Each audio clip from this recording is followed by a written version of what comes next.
Una, nagpasalamat ako sa lahat ng leaders, members na sumusuporta, patuloy na sumusuporta sa company.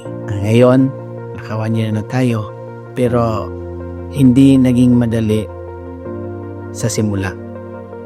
Naging porsigido lang talaga ako kasama ang mga nagpapatuloy na leaders na maitaguyod ang company. Dahil noon, ang iniisip ko lang makuha ko yung mga pangarap ko. Pero ngayon, pangarap na ng maraming members, leaders na naniniwala sa company ang pinapangarap ko na makukuha din po nila yung mga pinapangarap nila para sa mga mahal na sa buhay. So, maraming salamat sa mga kasamahan ko dito. Ngayon na naka 1 year na tayo, asahan ninyo mas lalo pa nating pagbubutihan yung ating sinimulan para sa mga mahal natin sa buhay.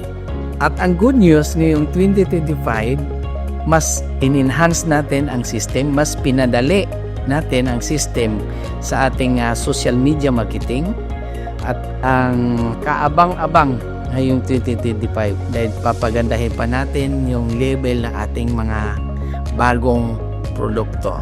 So maraming salamat sa inyong lahat at happy first anniversary!